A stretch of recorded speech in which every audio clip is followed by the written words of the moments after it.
turabasuhuje bakunze ibiganiro byacu, mwe mudukunda, mwe mudukurikira,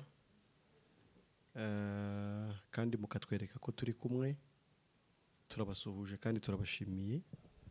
Niba bavuga ubutumwa bwiza bw'ubuntu bw'Imana bakorera kuri channel ya YouTube yitwa Ijuru Ntirikorerwa TV. Tubibutsa ko dufite WhatsApp group ku muntu ushaka kuyijyaho yatwandikira kuri 0784 4257 0784 4257. Niba uri hanze y'igihugu washyiraho kode no guteranya 250 karindwi 84 njye uvuga ni umukiranutsi Emile Nshimiyimana. Yesu akaba ari we wankiranuye n'Imana, yemeye kubarwaho ibyo nabazwaga byose no kubyishyura, ngasigara rero nta kibazo ngifitanye n'Imana. Ariko nkaba ndi mu isi kugira ngo ntangarize abari mu isi ko Imana yagize neza, kugira ngo ubyizeye nawe abe mu isi nta rubanza afite ku Mana, ahubwo ari umuragwa w'ijuru. Ndi kumwe na bene data rero ngira ngo babibwire, ubundi twinjire mu kiganiro twamenyanye. Ni karibu. Amahoro y'Imana abane namwe mwese bakunze ibi biganiro byacu. Nanjye ndabasuhuje mu izina ry'Umwami wacu Yesu Kristo. Ndabavunyeje nubasuhuza. Turi kumwe muri iki kiganiro. Imana iduhane umugisha. Nanjye ndabasuhuje. Amahoro abe ku batagatifu batagatifujwe n'amaraso ya Kristo Yesu. Amen. Amazina ni Musabyimana Yosefu Mugisha, ariko ndi intungane. Yego. Ni intungane itaritunganije cyangwa ititunganya, ahubwo yatunganijwe n'amaraso ya Kristo Yesu. Amen. Namenye ko amaraso ya Kristo Yesu yamenekeye ku musaraba igorogota, ariyo yanyejeje akankuraho urubanza rw'ibyaha. Nizeye ko nababariwe ibyaha byanjye binyuze mu maraso ya Kristo Yesu. Amen. Ndomubwiriza butumwa bwiza rero ubw'ubuntu bw'Imana. Imana ihimbazwe. Amen. Uyu munsi turaganira ku Mwuka Wera. Hari abantu benshi bagiye batubaza bati ese mwemera Umwuka Wera? Reka tuvuge ngo ntabwo tuwemera gusa, ahubwo Umwuka Wera tura muri twebwe. Ntabwo twemera Umwuka Wera gusa, kuko wakwemera umuntu cyangwa ukemera n'ikintu udafite naho uhuriye nacyo. Ariko twe ntitwemera Umwuka Wera gusa, ahubwo Umwuka Wera aba muri twe. Umwuka Wera aba muri twebwe. Amen. Nuko gusa usanga abantu bitiranya Umwuka Wera n'ibindi bintu mu by'ukuri bitari Mwuka Wera, noneho batabitubonaho bakagira ngo dufite Umwuka Wera. Bakagira ngo ntabwo dufite Umwuka Wera. Ariko turagira ngo tubasobanurire ibimenyetso bigaragaza Umwuka Wera. Turasoma mu Ivanjiri cyangwa se mu butumwa bwiza bwanditswe na Yohana mu gice cya 16 guhera ku murongo wa 7 kugeza ku murongo wa 11. Yohana ubutumwa bwiza wadusomera? Dusome ubutumwa bwiza bwa Yohana igice cya 16 guhera ku murongo wa 7. Ariko ndababwira ukuri yuko ikizagira icyo kibamarira ari uko ngenda. Kuko nintagenda umufasha atazaza aho muri, ariko ningenda nzamuboherereza. Ubwo azaza azatsinda ab'isi, abemeze iby'icyaha n'ibyo gukiranuka n'iby'amateka. Iby'icyaha kuko batanyizeye, n'ibyo gukiranuka kuko njya kwa Data kandi namwe muzaba mutakimbona. n'iby'amateka kuko umutware w'ab'isi aciriweho iteka. amen Imana ishimwe cyane. amen Hano bagaragaje umumaro wa Mwuka Wera. Mwuka Wera naza ikintu cya mbere azakora ni ugutsinda ab'isi akabemeza iby'icyaha n'ibyo gukiranuka n'iby'amateka. Yesu avuga iby'icyaha ntiyavuze ibyaha byinshi, yavuze icyaha kimwe. Aravuga ngo iby'icyaha kuko batanyize. Ndagira ngo wisuzuma ahubwo wowe wisuzumire muri iri jambo tumaze kureba, urebe niba nawe Mwuka Wera yarakugezeho, kuko uwo yagezeho aramutsinda akamwemeza iby'icyaha. Abantu benshi bazi ko baba abanyabyaha kubera ko bakoze ibyaha 1 2 3 4 5 6 7 8 9 10 n'ibindi umwanzi Satani yanyibagiye. Ariko Mwuka Wera aho yageze akwemeza ko icyaha ufite ari kimwe rukumbi cyo kuba utarizeye Yesu. Nicyo. Ese waba waramenye icyaha muri ubwo buryo? Cyangwa uracyamenya ibyaha nka detaye?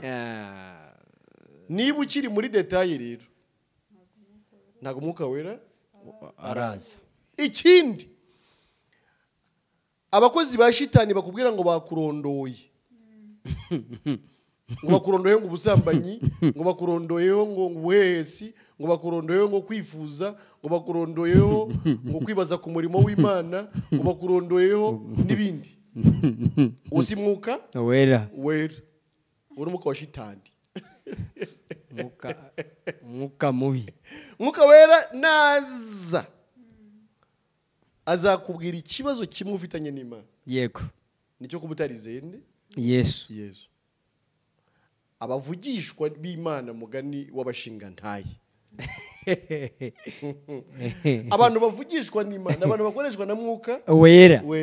Icyo bazakubwira kimwe rukumbi ufitanye ikibazo ufitanye n'Imana no kutizeye Yesu. Nicyo. Ko ari nayo mpamvu uzajya mu muriro.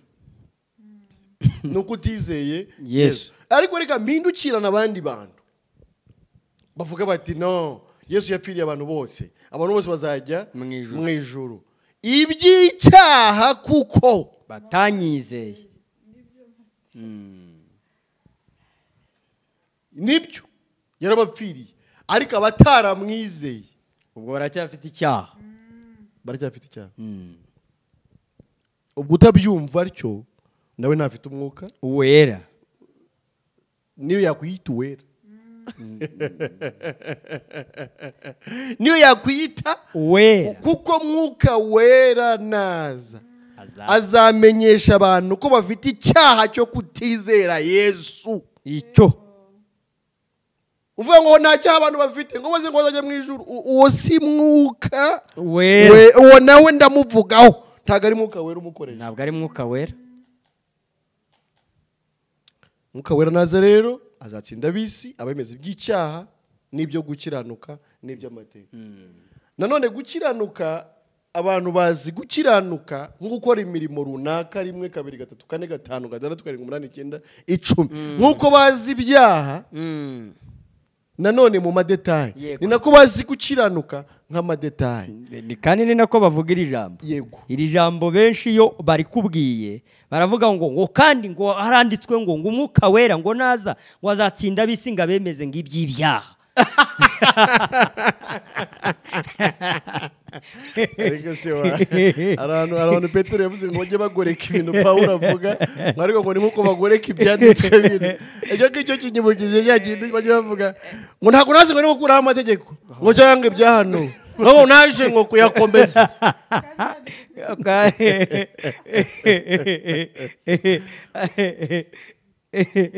Mwuka Wera naza yaraje kubo yagezeho yabemeje iby'icyaha n'ibyo gukiranuka. Yego. Anabamenyesha nyine uburyo baba abakiranutse. Ndetse niba icyaha ari ukutizera, ubwo gukiranuka ni ukwizera nyine. Sari ikindi. Niba icyaha ari ukutizera, ubwo gukiranuka ni ukwizera. tabindi ariko iyo ni elema ya mbere uwo ni umumaro wa mbere wa mwuka wera ariko Bibiliya ikomeza kuvuga n'ibindi ugiye mu Baroma mu gice cya 8 batubwira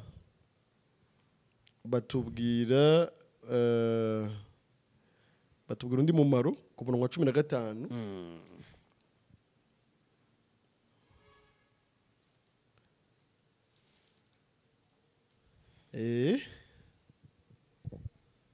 murongo wa 15 mwahageze wadusomera yego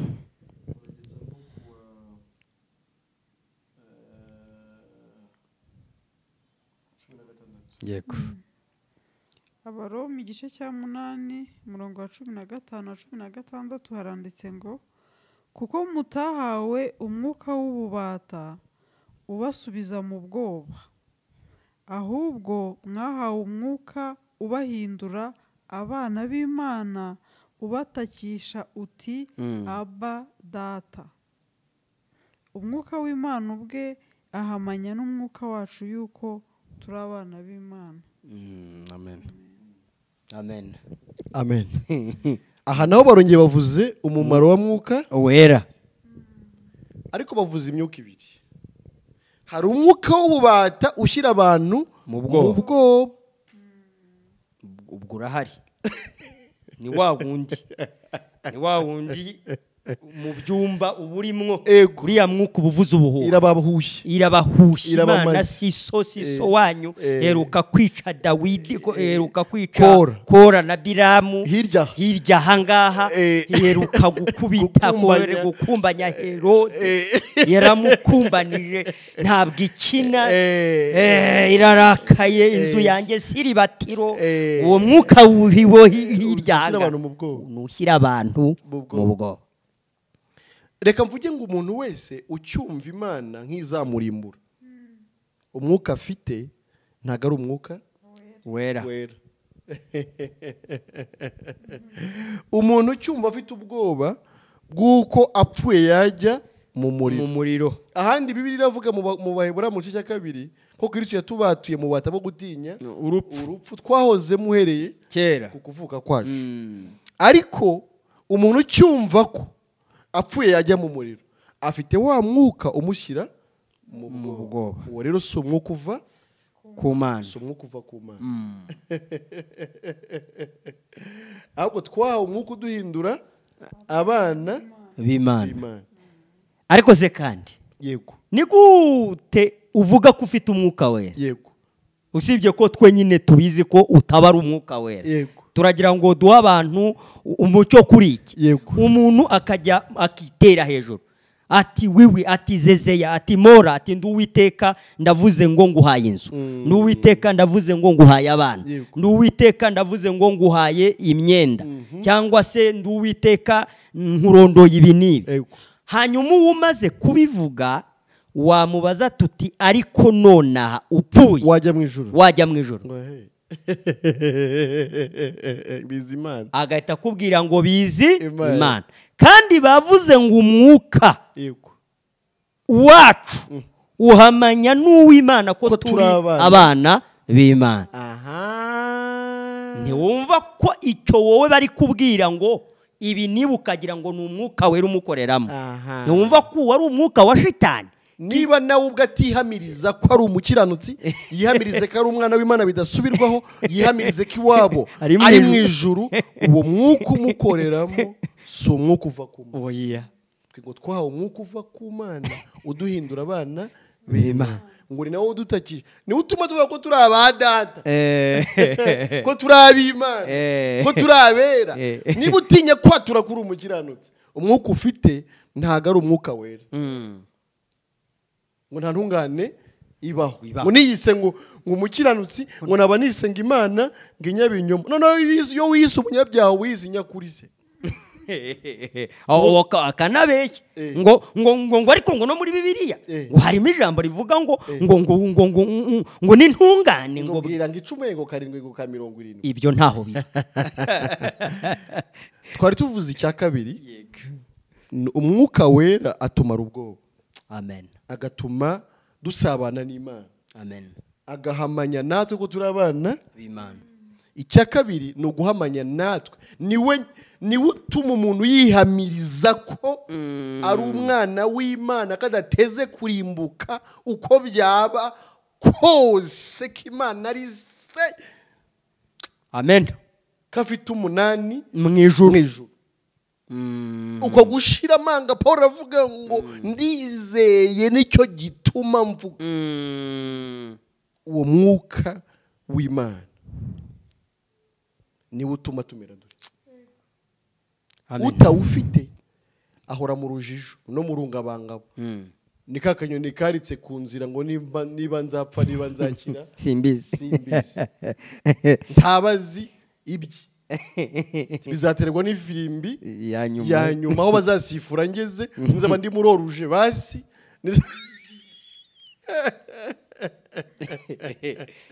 nta mwana ushidikanya ngo nsenga iwacu ngo baranzi cyangwa ntibanzi, ngo baranyemera cyangwa ntibanyemera. Umwuka w'Imana uhamanya natwe ko turi abana b'Imana. Icyo rero cyari cya kabiri, yego, agatuma dusabana n'Imana tuvuga ngo aba turaba data. Imana ni data, ntago ari sogokuru, nta nubwo ari data wacu, ntago ari anko. Imana ni data, amen. ubwo ari data rero tuzabana nayo, aho iri niho tuzaba kandi iteka ryose. Uwo ni umumaro wa mwuka wera. Bene data mukomeze mubwire abantu umumaro wa mwuka wera. Ikindi cya gatatu turebye nko mu Bakorinto ba kabiri igice cya mbere umurongo wa 22 atubwira ko Imana kuri uwo muntu umaze kuyizera imuha umwuka wayo nk'ikimenyetso. Abakorinto ba kabiri igice cya mbere umurongo wa 22 aravuga ngo niyo yadushyizeho ikimenyetso iduha umwuka wayo mu mitima yacu ho ingwate. Umuntu umaze kwizera, umaze kwemera ko ibyo Yesu yakoze yabikoze ku bwe, Imana imuha ikimenyetso cy'uko atazarimbuka, cyangwa se ikamuha ingwate. Umwuka wera tubona ko nanone ku muntu wakijijwe aba ari ingwate y'ubugingo buhoraho twiringiye kuzabona. Ubundi icyo umuntu yizera ko atazarimbuka, ko azabana n'Imana iteka ryose, ko azaba mu ijuru, ariko agahabwa ingwate nk'ikimenyetso cy'uko nyine iby'Imana imusezeranyije bidashobora guhinduka. Amen. Uwo ni umumaro twavuga wa gatatu, cyangwa se ni icyongera kugaragaza umwuka w'Imana ku muntu wamaze kwizera ubutumwa bwiza.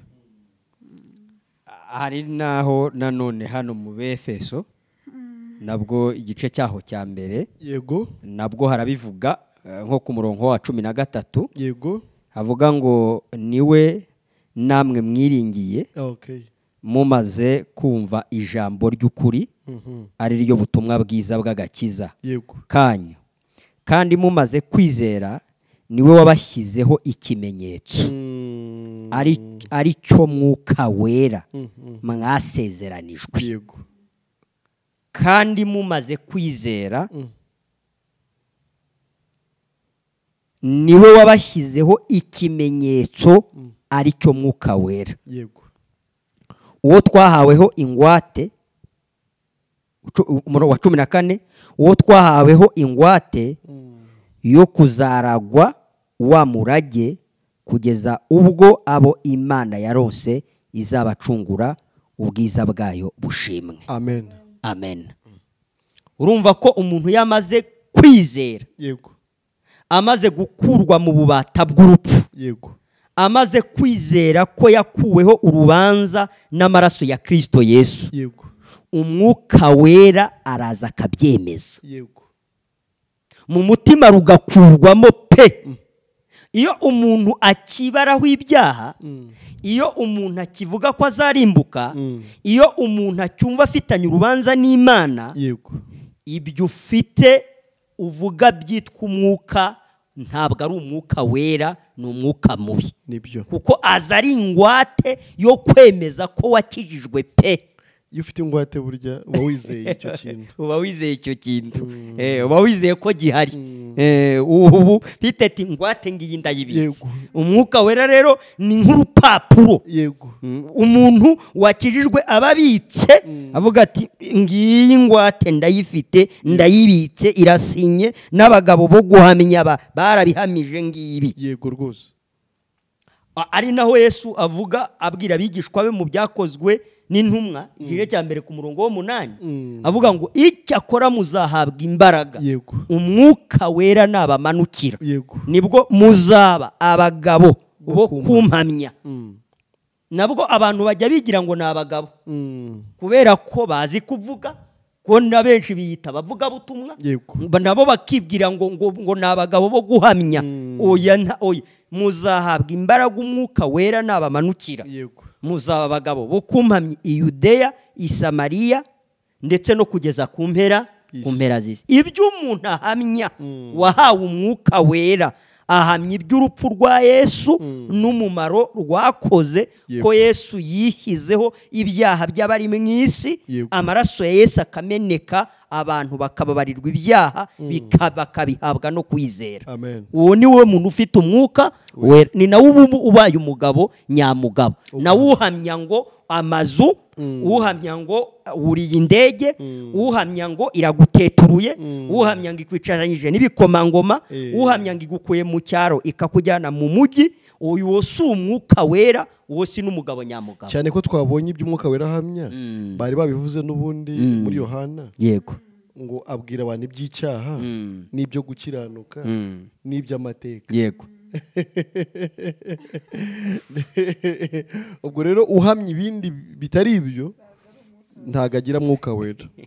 Na hano muri Yohana 16 umurongo wa 12 kumanuka bavuze ngo ndacyafite ibyo kubabwira byinshi, ariko ubu ntimubasha kubyihanganira.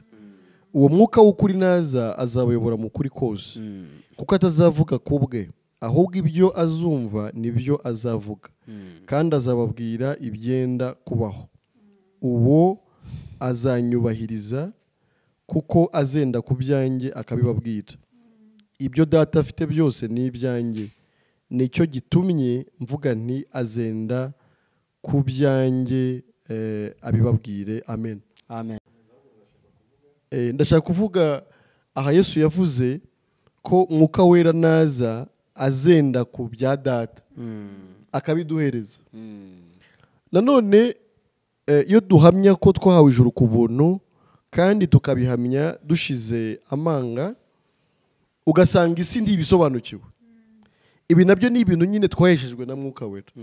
Kuko Yesu yari yavuze ko ari we nyine uzenda ku by'Imana akabiduhereza. Amen. Ibyo abantu badasobanukiwe twebwe twabihishuriwe n'umwuka w'Imana.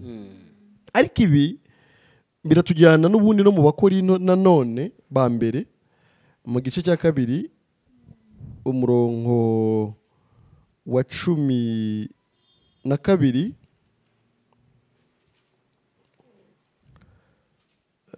kugira ngo tusobanurire abantu ibyo ngibyo nyine umwuka wera aduha guhishurirwa no gutangariza abantu. Ngira ngo mwahageze mwadusomera Abakorinto ba mbere igice cya 2 umurongo wa 12. Ariko twebweho ntitwahawe ku mwuka w'iyi si, ahubwo twahawe uwo mwuka uva ku Mana, kugira ngo tumenye iby'Imana yaduhereye ubuntu. Amen. Amina. Amina. Uno nanjye navuga ngo amina cyane. Amen.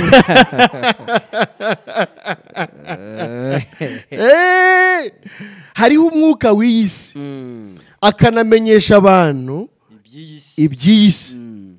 Imana ibahaye ibi bya hano nyine bishira bibora, ariko twebweho ntabwo twawe ku mwuka w'iyi si, ahubwo twawo mwuka uva ku Mana, kugira ngo tumenye iby'Imana yaduhereye ubuntu. Umuntu urwanya ubuntu bw'Imana ntagira umwuka wera wera.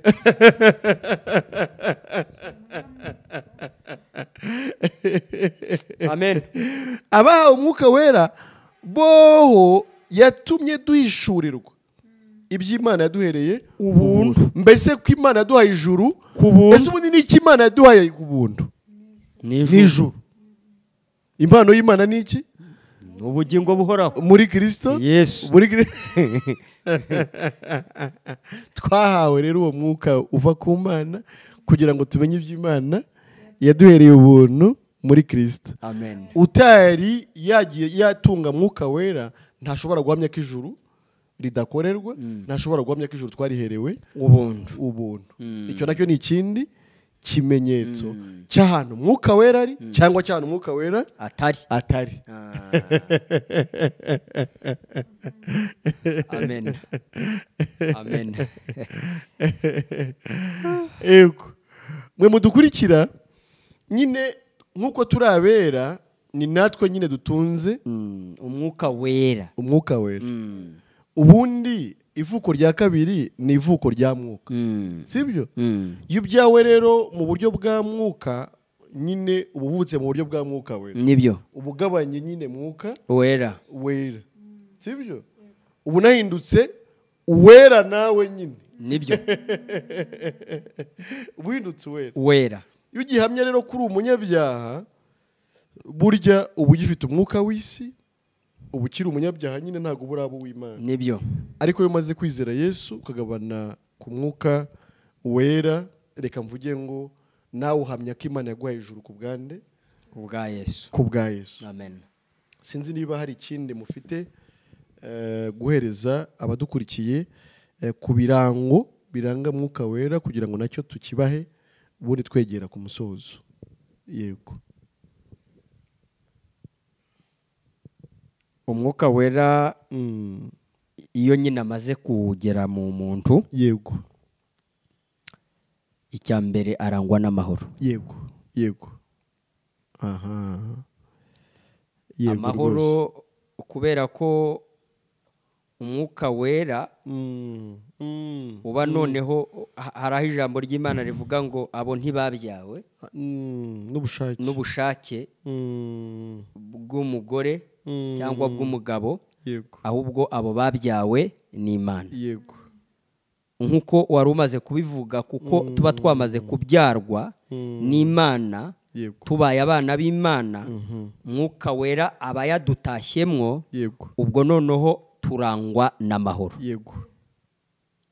Haraho Yesu yavuze ngo simbaha nk'uko ab'isi batanga, mbahaye amahoro yanjye. Ni ukuvuga ngo umuntu ufite umwuka wera arangwa n'amahoro. Amen. Araho abantu bamwe baririmbye ngo iyo umuntu amaze gutagatifuzwa arangwa n'amahoro. Wowe wumva udafite amahoro, wowe wumva umutima ukiguhagazemwo, wowe wumva ugifite ubwoba, nta mwuka wera ufite. Kuko aho umwuka wera yageze harangwa n'amahoro. Si amahoro gusa, Abaroma 14:17 havuga nanone umunezero. Abaroma 14:17, Abaroma 14:17, Abaroma 14:17. Yego, mwahageze? 17 turahari, mwadusomera. Haravuga ngo kuko ubwami bw'Imana atari ukurya no kunywa, ahubwo ari ubwami, ari ubwo gukiranuka n'amahoro no kwishimira mu mwuka wera. Amen. Amen. Ubwami bw'Imana ni ubwo gukiranuka n'amahoro no kwishimira mu mwuka wera. Ubwo mwuka wera ahantu yageze ahazana ibyishimo, ntiba navuga ngo karemano, ahazana ibyishimo mbese bimeze nk'indwara. bimeze nk'icyorezo.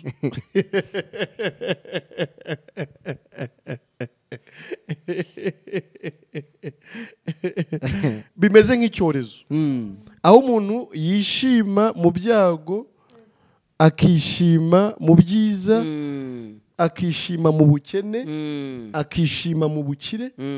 Mbese ikimenyetso cya mwuka wera ahantu ari ni ibyishimo bimeze nk'icyorezo cyateye umuntu nawe atazi iyo giturutse, kikamutera kwishima iteka bidasabye ko yishakamo ibyishimo, nibyo ahubwo agahorana ibyishimo. ibyishimo. Yego, igice cya gatanu yego. umurongo wa 22 5:22 naho hatubwira imbuto z'umwuka. Mbese umuntu ufite umwuka, imbuto zimuranga: urukundo, ibyishimo, amahoro, kwihangana, kugira neza, ingeso nziza no gukiranuka. Tuhasomye haravuga ngo ariko rero imbuto z'umwuka ni urukundo n'ibyishimo n'amahoro no kwihangana no kugira neza n'ingeso nziza no gukiranuka. Amen. Urumva ni byinshi imbuto za mwuka, ibintu umuntu agira biturutse ku mwuka wera ni byinshi, ariko nyine icya mbere twabonye ko ari byo byiringiro byo kuzabana n'Imana. Ariko rero iyo atinze mu isi agenda arushaho kunguka byinshi, ayo mahoro, ibyo byishimo ndetse n'ingeso nziza. Ari ukuntu umuntu aba yaragiye anazishakamo kenshi ariko atari uwa mwuka, ariko akishakamo ingeso nziza ntibikunde. Impamvu ni ukubera ko ingeso nziza zera kuri mwuka wera. Umuntu rero wa kamere kwishakaho ingeso nziza biba bigoye, birakuvuna. Nubwo harimo n'abantu muri sosiyete babitwa ngo bagira ingeso nziza, ariko burya aba havunika cyane. Ariko noneho ku muntu wamaze gukizwa, umuntu wamaze kwizera, we ni ibintu byikora. Kwa kundi igiti cy'umwembe iyo ku mwero hageze heraho imbuto z'umwembe, niko n'umuntu wakijijwe nawe agenda yunguka imbuto nyinshi. Kwihangana umuntu atigeze agira, yamaze kugira umwuka arihangana. Ibyishimo umuntu atigeze agira, yamaze kugira umwuka arishima no mu gihe atishimaga. Umwuka wera rero afite byinshi nyine bimuranga. Imana ishimwe yaduhaye umwuka wera. Amen. Imana ishimwe cyane. Amen. Mu by'ukuri utabizi yitwa no kutabimenya. Kuko mu isi abantu babayeho binezeza, Yego. ariko batigera banezerwa. Ariko Imana ishimwe kubw'umunezero karemano yaduhaye biciye muri mwuka wera. Imana ishimwe kubw'urukundo tutishakamo. Nabwo rutumye twicaye hano tubwira abantu ubutumwa bwiza kugira ngo nabo bagabane ku mpano y'ubugingo buhoraho. Imana ishimwe kubw'amahoro tugira ibihe byose. Birashoboka kunezerwa no mu byago.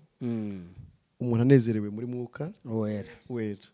Mbese Imana ishimwe ko yaratwihaye pe, kubera ko ibyo byose turi kuvuga ni kamere y'ubumana. Amen. Yarakoze kutwiha, yatugiriye neza, yadukuye ku cyava, yaraduteturuye. Amen. Yaduhaye kubaho, yaduhaye agaciro. Amen. Natwe turayishimiye none iteka ryose. Amen. Amen.